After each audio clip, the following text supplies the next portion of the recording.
Hi viewers, నమస్కారం. నేను మిసిరి. Welcome back to నిన్ను కోరి.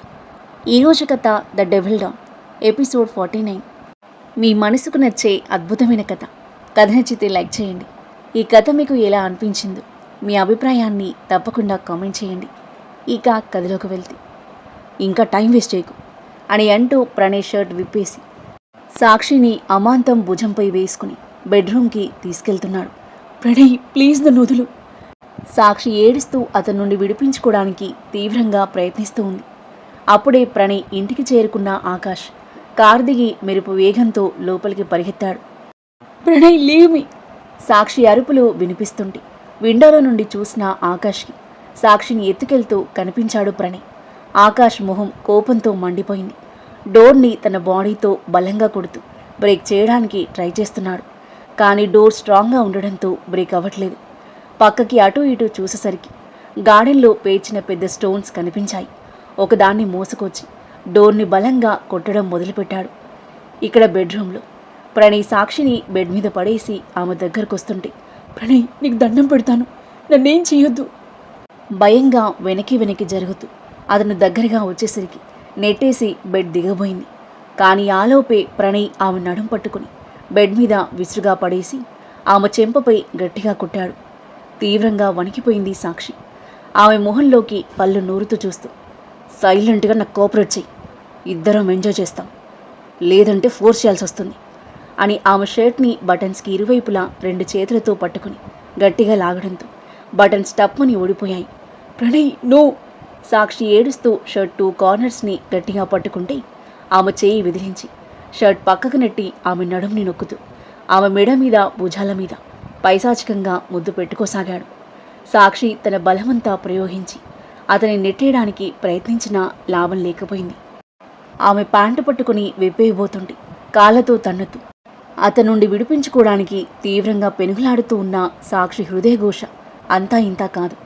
సరిగ్గా అదే సమయంలో ఆమె పాలిట దేవుడిలా వచ్చి డోర్ ఓపెన్ చేశాడు ఆకాష్. సాక్షిని బలవంతం చేయబోతున్న ప్రణయ్ని చూసి ఆకాష్ రక్తం సలసలా మరిగిపోయింది. ఆగ్ర ఆవేశంతో ఊగిపోతూ టీ అని గట్టిగా అరుస్తూ ప్రణయ్ 2 కాళ్ళు పట్టుకుని వెనక్కి లాగి విసిరేశాడు. ఆకాష్ను చూసి సాక్షికి పోయిన ప్రాణం తిరిగి వచ్చినట్టయింది. సార్! ఏడుస్తూ లేచి అతని దగ్గరికి పరిగెత్తగా అస్తవస్తమైన షర్ట్తో ఉన్న ఆమె నుండి చూపు తిప్పుకుంటూ తన కోట్ తీసి ఆమెను ముందు నుండి కవర్ చేశాడు. తన ముందు ఎంతో స్ట్రాంగ్గా, హ్యాపీగా నవ్వుతూ యాక్టివ్గా ఉండే అమ్మాయిని ఇలాంటి స్థితిలో చూసి ఆకాష్ ప్రాణం చివుక్కుమంది. వెక్కి దీనంగా ఏడుస్తూ షివరవుతున్న ఆమె భుజం చుట్టూ చేయి వేసి దగ్గరికి తీసుకున్నాడు. భయపడకు, ఐఎమ్ హియర్ అని భరోసాగా ఆమె భుజం తట్టి బెడ్ మీద కూర్చోబెట్టి ప్రణయ్ వైపు భయంకరమైన ఆగ్రహంతో చూశాడు. కింద పడిపోయి ముక్కు పచ్చడి చేసుకుని షాక్ కొట్టినట్టుగా చూస్తున్న ప్రణయ్ షాక్ నుండి తేరుకొని, ఎవడ్రా నువ్వు? నా ఇంటికొచ్చి నన్ను కొట్టడానికి నీకెంత ధైర్యం రా అని పళ్ళు కొరుకుతూ ఆకాష్ దగ్గరకొచ్చి కొట్టడానికి చెయ్యెత్తాడు. ఆకాష్ ఆ చెయ్యి పట్టుకొని ప్రణయ్ని కొరాకొరా చూస్తూ చెయ్యిని వెనక్కి మెలితిప్పాడు. ప్రణయ్ నొప్పితో విలువెల్లాడుతూ, రై, ఎవడ్రా నువ్వు? నన్ను వదలరా! సాక్షి, ఎవడా వీడు? నీ కొత్త బాయ్ ఫ్రెండా? ఎవరికి చెప్పొద్దు అని చెప్పినా చెప్తావా? నిన్ను వదల్ని. ఇప్పుడు నీ వీడియోలన్నీ సోషల్ మీడియాలో అప్లోడ్ చేస్తాను అని అరుస్తుంటే బ్లాక్మెయిల్ చేసి సాక్షిని లొంగదీసుకుంటున్నాడనే విషయం దాదాపుగా అర్థమైంది ఆకాష్కి. ప్రణయ్ చెంపపై గట్టిగా కొట్టి, ఏంట్రా వీడియోలు అప్లోడ్ చేస్తావా? ప్రేమాని నమ్మించి ప్రైవేట్ ఫోటోలు వీడియోలు దగ్గర పెట్టుకుని వాటితో బ్లాక్మెయిల్ చేస్తావా? అమ్మాయిల లైఫ్తో ఆడుకుంటావా అని అతని చెయ్యి ఒక చేత్తో పట్టుకుని మరో చేత్తో మొహంపై ఎడాపెడా వాయించి పొట్టలో గట్టిగా తన్నాడు ఆకాష్. ఎగిరి అంత దూరంలో ఎగిరిపడ్డ ప్రణయ్ ఎదురుగా చూస్తూనే దిమ్మ తిరిగి మైండ్ బ్లాంక్ అయిపోయింది. తన ప్రాణాలను హరించే యముడిలా రౌద్ర రూపంతో బగబగ మండిపోతూ కనిపించాడు రణధీర్ చక్రవర్తి. ఆకాష్ ఎవరో ఏంటో తెలియని ప్రణయ్ అతని గురించి పెద్దగా భయపడలేదు. కానీ రణధీర్ గురించి తెలుసు కాబట్టి ప్రాణ భయంతో అతని గుండెలు జారిపోయాయి. కరెంట్ షాక్ కొట్టినట్టుగా అలాగే స్తంభించిపోయి చూస్తున్నాడు. రణధీర్ అక్కడికి వస్తాడని అస్సలు ఊహించని సాక్షి ఆశ్చర్యంతో నమ్మలేనట్లుగా చూస్తూ లేచి నిలబడింది. ఏం జరిగింది? రణధీర్ రౌద్రస్వరం రూమంతా ప్రతిధ్వనించింది. ఆ స్వరానికి ఉలిక్కిపడి తేరుకున్న ప్రణయ్ లేచి రణధీర్ దగ్గరకొచ్చాడు. సార్, నేను సాక్షి మళ్ళీ ప్యాచప్ అయ్యాం. మేమిద్దరం క్లోజ్గా ఉన్న టైంలో వీడెవడో వచ్చి కొడుతున్నాడు అని నాటకం ఆడుతూ సాక్షి వైపు చూస్తూ నిజం చెప్పొద్దు అన్నట్టుగా కళ్ళతోనే బెదిరిస్తున్నాడు ప్రణయ్. రణధీర్ అతని వైపు నిప్పులు చిమ్ముతూ చూస్తూ సాక్షి, ఏం జరిగింది అని అడిగాడు. సార్, ఇదే జరిగింది అని ప్రణయ్ మధ్యలో మాట్లాడుతుంటే షటప్ అతని మొహంలోకి చూస్తూ అరిచాడు రణధీర్. ఉరుములాంటి అతని అరుపుకి ప్రణయ్ అదిరిపడి 4 అడుగులు వెనక్కి జరిగాడు. చెప్పు సాక్షి, ఏం జరిగింది తన వైపు చూస్తూ కూల్ టోన్లో అడిగాడు రణధీర్. జరిగింది మొత్తం క్లుప్తంగా చెప్పింది సాక్షి. అదంతా విన్న రణధీర్ ఆకాష్లకు ప్రణయ్తో పాటు సాక్షి మీద కూడా కోపం వచ్చింది. రణధీర్ కోపంగా సాక్షి వైపు చూస్తూ, వాడు రమ్మనగానే వచ్చేయడమేనా? వెనుక ముందు ఆలోచించేది లేదా? ఇక్కడికొస్తే ఏం జరుగుతుందో నీకు తెలీదా? ఫస్ట్ టైం మోసపోవడంలో నీ తప్పేం లేదు, కానీ సెకండ్ టైం మోసపోయావంటే అది ఖచ్చితంగా నీ తప్పే. వాడు ఎలాంటి వాడో తెలిసిన తర్వాత కూడా వాడు రమ్మనగానే అలా ఇలా వచ్చేస్తావు నువ్వు. మాకు తెలియకపోతే పరిస్థితి ఏంటి? టైంకి మీరు రాకపోతే పరిస్థితి ఏంటి? ఇంకా వాడిపై లవ్ ఉందా నీకు? సెకండ్ ఛాన్స్ ఇద్దామనుకున్నావా అని అడిగాడు రణధీర్ వీలైనంత కూల్గా. నో సార్, వాడిని ఏ రోజైతే నేను వేరే అమ్మాయితో చూశానో ఆ రోజు వాడిపై ప్రేమ చచ్చిపోయింది. వీడి గురించి పూర్తిగా వదిలేశాను సార్. అది నా తప్పైంది. ఆ రోజు వాడికి పనిష్మెంట్ ఇచ్చుంటే ఈరోజు నాకు ఈ పరిస్థితి వచ్చేది కాదు. ప్రణయ్ని చంపేసేలా చూస్తూ అంది సాక్షి. ఇలాంటి పరిస్థితులు ఎదురైనా ధైర్యంగా ఫేస్ చేయాలి సాక్షి. వాడు భయపెట్టగానే భయపడిపోయాం. నీ భయమే ఎదుటివారికి బలం, ఒక అవకాశం. వాడు నిన్ను బ్లాక్మెయిల్ చేసిన విషయం మాకు చెప్పుంటే ఇదంతా జరిగేది కాదు. ఆకాష్ ఇంకా నీ పక్కనే ఉన్నాడు. భయంతో సిచ్యువేషన్ని ఇంకా కాంప్లికేట్ చేసుకోకూడదు. ఇప్పుడు చెప్పు, నేనేం చేద్దాం అని అన్నాడు రణధీర్ ప్రణయ్ని కొరాకొరా చూస్తూ.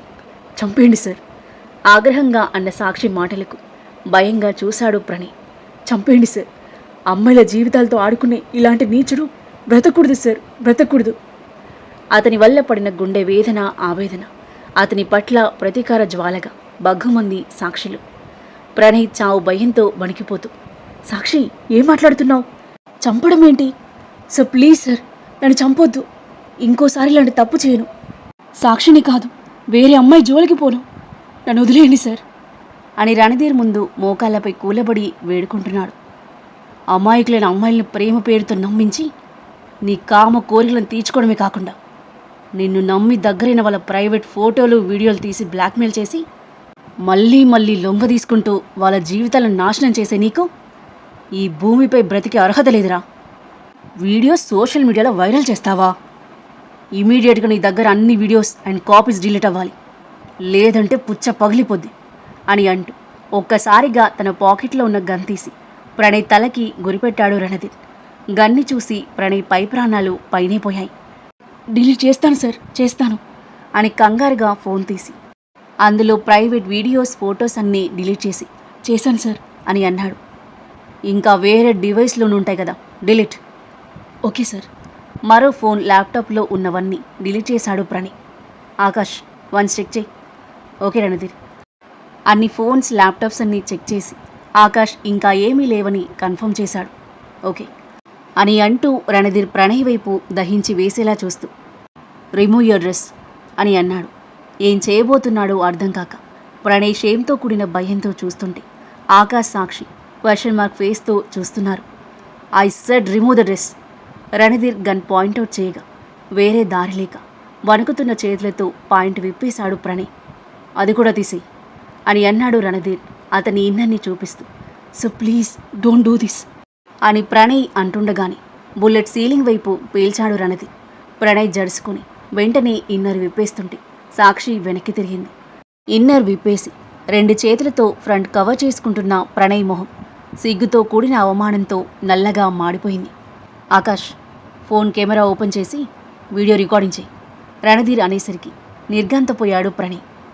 ఆకాష్ నవ్వుకుంటూ కెమెరా ఆన్ చేయగా రణధీర్ తన పాకెట్లో ఉన్న హ్యాండ్ కర్చీఫ్ తీసి తన ఫేస్ కెమెరాలో కనిపించకుండా మొహానికి కట్టుకొని సిగ్గుతో బిక్కుబిక్కుమంటూ చూస్తున్న ప్రణయ్ని పళ్ళు నూరుతూ చూస్తూ, అమ్మాయిలను నమ్మించి లొంగ తీసుకొని వాళ్ళ ప్రైవేట్ వీడియోలను సోషల్ మీడియాలో వైరల్ చేస్తానని బ్లాక్మెయిల్ చేసి వాళ్ళ జీవితాలతో ఆడుకుంటావా? ఇప్పుడు నీ ప్రైవేట్ వీడియో వైరల్ అవుతుంది అని అనేసరికి ప్రణయ్కి దిమ్మ తిరిగిపోయింది. సో ప్లీజ్ ఇలా చేయకండి, నా పరువు మొత్తం పోతుంది, మీకు దండ పెడతాను అని వేడుకుంటున్నాడు ప్రణయ్. రణధీర్ గట్టిగా నవ్వి, టిట్ ఫర్ టాట్, నువ్వు తీసుకున్న గోతులో నువ్వే పడతావని ఊహించలేదు కదా, యు డిజర్వ్ ఇట్ బాస్టర్డ్ అని ఆవేశంగా అంటూ తన బెల్ట్ రిమూవ్ చేసి పట్టుకొని ప్రణయ్ దగ్గరికి వెళ్తుంటే నో సార్ అని చేతులు అడ్డు పెట్టుకుంటూ వెనక్కి జరుగుతున్నాడు ప్రణయ్. తప్పు చేసినవాడు శిక్ష అనుభవించక తప్పదు అని ఆగ్రహంతో ఊగిపోతూ బెల్ట్తో ప్రణయ్ని ఇష్టం వచ్చినట్టు కొడుతున్నాడు రణధీర్. ఆ దెబ్బలకు తాళలేక నొప్పితో అరుస్తూ రూమంతా పరిగెడుతున్నాడు ప్రణయ్. అతని భీకర అరుపులు వింటున్న సాక్షి చెవులకు చాలా హాయిగా అనిపించింది. రణధీర్ ఆగకుండా అతనిపై కసి తీరా బాదుతూ ఉంటే ప్రణయ్ శరీరమంతా రక్తసిక్తమైపోతుంది. బెల్ట్ తెగే వరకు కొట్టి ఆకాష్ వైపు చూసి వీడియో స్టాప్ చేయమని చెప్పాడు రణధీర్. ఆకాష్ వీడియో స్టాప్ చేసి ఫోన్ రణధీర్ చేతికి ఇవ్వగా రణధీర్ నేలపై కుప్పకూలిన ప్రణయ్ ముందు చైర్ లాక్కొని కూర్చుని, వావ్, నీ ప్రైవేట్ వీడియో చాలా బాగా వచ్చింది, యూ లుక్ హాట్, సోషల్ మీడియాలో అప్లోడ్ చేస్తే క్షణాల్లో వైరల్ అవుతుంది అని అన్నాడు. ఒంటి నిండా దెబ్బలు తిన్న ప్రణయ్ నిస్సత్వగా రణధీర్ వైపు చూశాడు. మీకు దండం పెడతాను, మీరేం చేయమంటే అది చేస్తాను, వీడియో మాత్రం అప్లోడ్ చేయకండి సార్, నా పేరెంట్స్ తట్టుకోలేరు, పరువు మొత్తం పోతుంది. ఏం చెప్పినా చేస్తావా, అయితే జంప్ ఫ్రమ్ బిల్డింగ్ అన్నాడు రణధీర్. బెదురుగా కళ్ళు తేలేశాడు ప్రణయ్. ఎస్, నేను ఇది అప్లోడ్ చేయకూడదు అనుకుంటే జంప్ ఫ్రమ్ ద బిల్డింగ్, నీకు ఎలాగో బ్రతికే అవకాశం లేదు. ఈ వీడియో వైరల్ అయ్యి పేరు ప్రతిష్టలు పోగొట్టుకుని అవమానం పాలయ్యి కుమిలి చేస్తావో లేదా సగౌరవంగా ఇప్పుడే చేస్తావో నువ్వే డిసైడ్ చేసుకో. అండ్ వీడియో వైరల్ అయ్యాక కూడా నువ్వు చావాలని అనుకోకపోయినా నేను నిన్ను వదలను, చంపేస్తాను.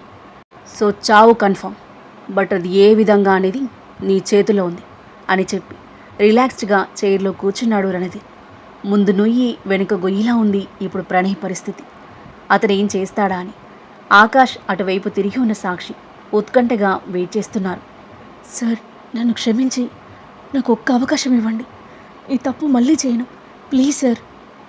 నువ్వు క్షమించలేని తప్పు చేసావు ప్రణయ్, చావే నీకు సరైన శిక్ష. 1 2 3 కౌంట్ చేసేలోపు నువ్వు బిల్డింగ్ నుండి దూకేయాలి, లేదంటే ఆ నెక్స్ట్ సెకండ్ వీడియో అప్లోడ్ అవుతుంది. 1. ప్రణయ్ గుండె దడదడలాడుతుంది, మైండ్ అంతా గందరగోళంగా ఉంది. నో అని అంటూ భయంతో కళ్ళు తేలేస్తూ తల అటు ఇటు విదిలిస్తున్నాడు. 2. ప్రణయ్ గుండె దాదాపుగా ఆగిపోయింది. తన లైఫ్ ఈ విధంగా ముగుస్తుందని అతను ఏమాత్రం ఊహించలేదు. చావు తప్పదు అని అతనికి అర్థమవుతుంటే గౌరవ మర్యాదలన్నీ పోగొట్టుకుని అందరితో చీకొట్టించుకొని నీచమైన చావు చావడం కంటే ఇప్పుడు చావడమే బెటర్ అనిపిస్తుంది అతనికి. 3. రణధీర్ అనేలోపే పరిగెత్తుకుంటూ వెళ్ళి బాల్కనీ వాలెక్కి కిందకు దూకేశాడు ప్రణయ్. ఆ సౌండ్ విని సాక్షి భారంగా బ్రీత్ తీసుకుంటూ కళ్ళు మూసి తెరవగా ఆకాష్ రణధీర్కి చేయిస్తూ, వెల్డన్ రా, ఈ డిజర్వ్ ఇట్ అని అన్నాడు.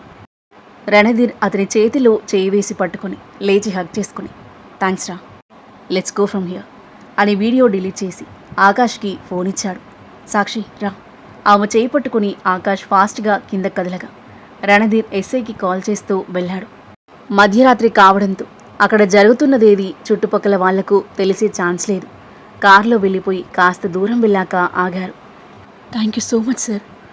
కన్నీళ్లతో ఇద్దరిని చూస్తూ చేతులు జోడించింది సాక్షి. రణధీర్ ఆమె భుజంపై తట్టి, జరిగింది మొత్తం మర్చిపోయి ఫ్రెష్గా లైఫ్ స్టార్ట్ చేయి అని చెప్పి, ఆకాష్, తనని తన ఇంట్లో డ్రాప్ చేయి అండ్ ఈ నైట్ తనతో పాటే ఉండు, తనకి ధైర్యంగా ఉంటుంది. వాడి డెత్ గురించి ఎలాంటి టెన్షన్ అవసరం లేదు, నిన్నదంతా మేనేజ్ చేశాను. వాడే బిల్డింగ్ నుండి దూకి చనిపోయాడని కేసు ఫైల్ చేస్తారు, నో వరీస్ అని చెప్పాడు. ఓకేరా, థ్యాంక్ యూ సో మచ్. రణధీర్ని గాఢంగా హత్తుకుని వదిలాడు ఆకాష్. బాయ్, గో సేఫ్ అని చెప్పి రణధీర్ వెళ్ళిపోగా సాక్షిని తీసుకొని కారులో ఆమె ఫ్లాట్కి స్టార్ట్ అయ్యాడు ఆకాష్.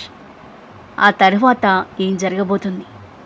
సాక్షి ఆకాష్ల మధ్య ఎలాంటి సన్నివేశాలు చోటు చేసుకోబోతున్నాయి? సాక్షిని రణధీర్ కాపాడని తెలిసి ఆరుహి ఎలా రియాక్ట్ అవుతుంది? ఈ కథ ఏ మలుపు తీసుకోబోతుంది? అద్భుతమైన కథనంతో ఊహకందని మలుపులతో ఎంతో ఆసక్తికరంగా సాగి ఈ కథ యొక్క నెక్స్ట్ ఎపిసోడ్ కోసం మన నెక్స్ట్ వీడియో చూడండి. కథ నచ్చితే లైక్ చేయండి. ఈ కథ మీకు ఎలా అనిపించిందో మీ అభిప్రాయాన్ని తప్పకుండా కామెంట్ చేయండి. ఇంకా ఇలాంటి ఇంట్రెస్టింగ్ స్టోరీస్ కోసం మన ఛానల్ని సబ్స్క్రైబ్ చేయండి. Thank you for listening.